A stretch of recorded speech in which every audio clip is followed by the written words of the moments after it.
Sir, Iran ने आज हम देख रहे हैं क्लियर कर दिया है कि उसे इस मायदे से कोई खतरा नहीं है। इजराइल अभी तक खामोश है, लेकिन भारत जो है अब वो चुप नहीं रह पा रहा है। सर, भारत को परेशानी क्या है इससे? क्यों इसने कहा कि उसका करीब से जायजा ले रहे हैं?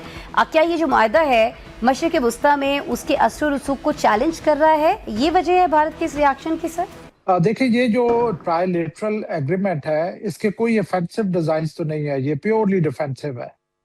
और भारत जो कि चूंकि उसके ऑफेंसिव डिजाइन होते हैं, भारत की जो अनइजीनेस और जो उसका इज़्तिराब है, उसकी बेसिक वजह ये बनती है कि उसको खतरा नहीं है इससे, बल्कि उसको ये फिक्र है कि जो जराए पहले वो इस्तेमाल करके पाकिस्तान को परेशान करता था, पाकिस्तान के ऊपर चढ़ाई करता था, अपने पॉलिटिकल ऑब्जेक्टिव्स अचीव करने की कोशिश करता था, वो स्पेस अब उसके लिए कम हो जाएगी। हो सकता है उसे अभी बहुत ज्यादा सोचना पड़े इस तरह की कोई एक्टिविटी में इन्वॉल्व होने के लिए, बिकॉज अब जो पाकिस्तान पे हमला होगा वो सऊदी अरेबिया और तुर्की के पे भी हमला कंसिडर किया जाएगा।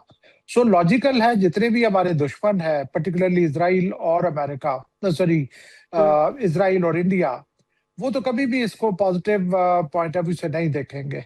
जैसे आपने जिक्र किया, ईरान की बड़ी एक मैच्योर और बड़ी पॉजिटिव स्टेटमेंट आई है, चाइना की बड़ी पॉजिटिव स्टेटमेंट आई है, तो उस लिहाज से ये जो जिसमें मुसलमानों का भला है, जिसमें हमारा जो दफा है वो ज्यादा मजबूत होता है, उसमें उसको देखते हुए जो हमारे दुश्मन है, जो कि हमेशा हमारे खिलाफ एग्रेशन अडॉप्ट करते हैं, जी जी, उनकी जो अनइजीनेस और परेशानी है वो लॉजिकल है। अब ये जितनी परेशानी भारत के अंदर दिखाई दे रही है, जिस तरह से भारत को अपना असर रसूख कम होता हुआ दिख रहा है, वो इस मुआहदे को ज़ाहिर है कि एक चैलेंज समझ रहा है अपने लिए।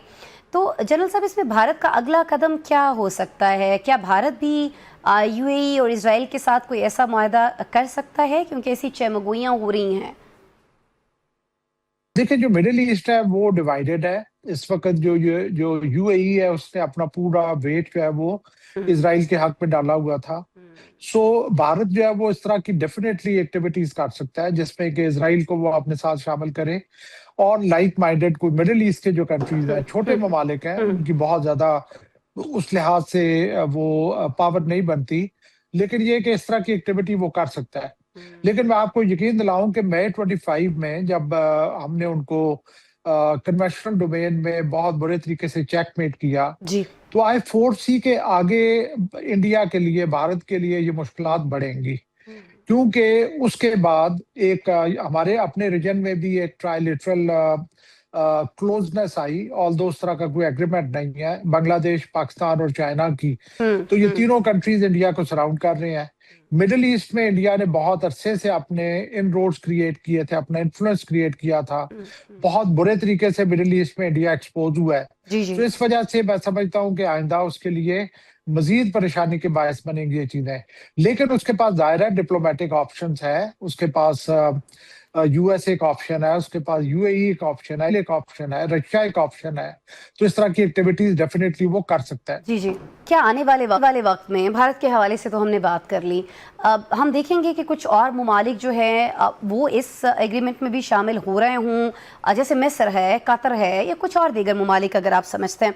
और दूसरा ये बता दीजिएगा, क्या ईरान भी कभी ऐसे किसी मुआहदे में शामिल हो सकता है? चांसेस हैं इसके? देखिए मैम, इसमें कोई शक नहीं कि ये जो काफी अरसे से इस पे बातचीत हो रही थी, मुस्लिम नेटो कि नेटो की शक्ल का मुस्लिम इत्तेहाद बने, जिसमें कि तमाम ममालिक एक दूसरे के साथ इस तरह का अरेंजमेंट करें।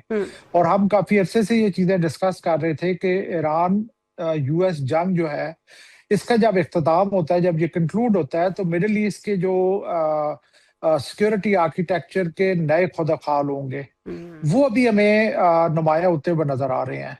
पहले हमने R4 का सुना, जिसमें 4 कंट्रीज थे। अब 3 के दरमियान में ये बायलेटरल ट्राइलेटरल जो है ये अरेंजमेंट हो चुकी है।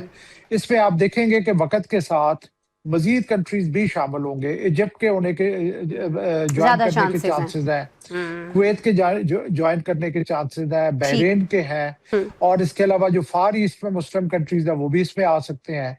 तो ये डेफिनेटली इसमें ये तब्दीली आने के चांसेस है।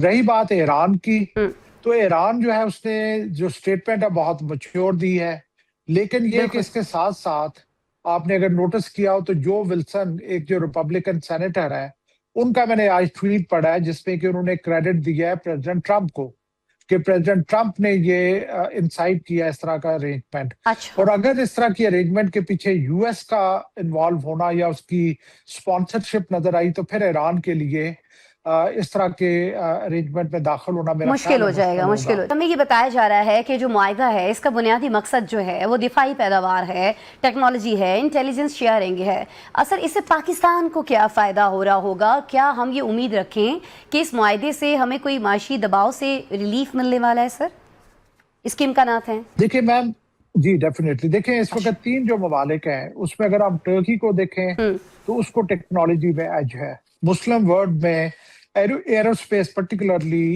Anti tank weapons, helicopters, drones, UAVs, aircraft, उसमें बहुत एज है जी जी, टर्की को इन टेक्नोलॉजी। बिल्कुल। और जो सऊदी अरेबिया है उसको एज है वेल्थ में, और पाकिस्तान को एज है स्ट्रेटेजिक कैपेबिलिटी में, बिल्कुल, और इसके अलावा बैटल हार्डन्ड आर्म फोर्सेस और जज्बा और आइडियोलॉजी और वो सारी चीजें। ये तीनों ममालिक एक दूसरे को रीइंफोर्स कर रहे होंगे। सो जो पाकिस्तान की जो वल्नरेबिलिटीज है जिसपे आपने जिक्र किया कि हमारी जो माशी हालत है वो उस वक्त वल्नरेबल है, डेफिनेटली इसमें बहुत ज्यादा इसका उजाला हो सकता है through sharing of technology as well as जो हम सऊदी अरेबिया के साथ हमारा एक अरेंजमेंट चलता है डेफर्ड पेमेंट का या कोई रोल ओवर का फंड्स का। तो मेरा ख्याल है कि ये इस तरह की facilities will be fourth coming.